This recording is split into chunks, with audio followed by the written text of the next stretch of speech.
ह्या अशा गावरान भाज्या, ह्या भाज्यांबद्दल तुम्हाला माहिती आहे का? तर हे बघा, ही भाजी, ह्याला आम्ही मुळ्याच्या शेंगा असं म्हणतो. इकडं ह्याला काहीतरी वेगळं नाव आहे आणि त्याची लांबी खूप असते. तशा ह्या शेंगा बुटक्या असतात. हे बघा,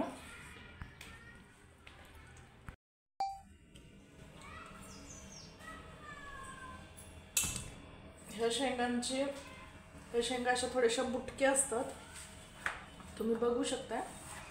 आणि हे गाजर पण कलरला थोडेसे वेगळे दिसतात, बघू शकताय तुम्ही. जास्त गोड नसतात पण चवीला खूप छान असतात हे. आणि हे जर तुम्ही पुण्यामध्ये आतमध्ये गेलात तर ही जी काकडी आहे ना, अशी बर्फावर ठेवून अशी काहीतरी 20 रुपयाला 2 वगैरे असं काहीतरी असतं ते. आणि तेव्हा मग ते खायला चवीला लय भारी वाटतं. ही पण गावरानच आहे. आणि मला जर असं ह्या शेंगेबद्दल कुणाला जर माहिती असेल, हे बघा, जे गावाकडची लोक आहेत त्यांना नक्की माहिती असेल ते.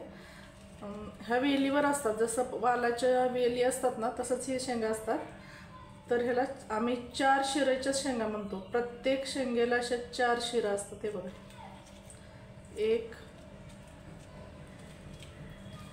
1 2 3 आणि 4, हे असं 4च असतं. ह्याला असं बारीक बारीक चिरून आपण जसं इतर भाज्या करतो ना, वालाच्या शेंगा वगैरे, तसेच करायचे. पण चव वेगळी, याचं काहीतरी आयुर्वेदिक महत्त्व असावं, मला ह्याच्याबद्दल फारसं माहीत नाही. ह्याला आम्ही 4 शिराच्या शेंगा म्हणतो.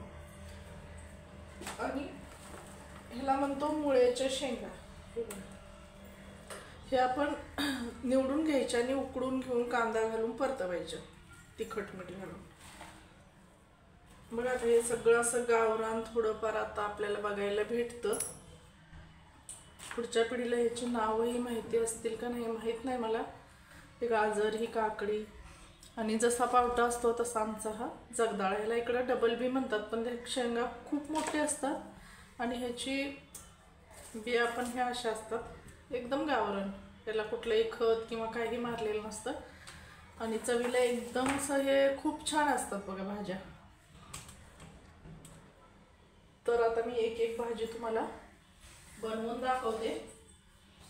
आणि हा स्पेशली आमचा पोकळा. आता मी निवडून घेतली ही भाजी. अशी आता खूप कमी होते, अशी दिसायला खूप दिसते, पण अगदी 2च माणसांना पुरे होईल एवढीच बनते ही भाजी. स्वच्छ धुवून घ्यायची, मोठी मोठी निवडून घ्यायची, आणि त्याची ही गड्डी ही किती छान आहे बघा, अशी मस्त एकदम. आणि ते ह्याला लसणाची फोडणी द्यायची आणि ही भाजी बनवायची. बघा, तुम्हाला ह्यातल्या भाज्यांची काही नावं माहिती असतील तर मला कमेंटमध्ये नक्की सांगा. खूप छान भाज्या आहेत त्या. आणि जरा रंजना किरस या चॅनलला शेअर करा, सबस्क्राईब करा आणि कमेंट करा.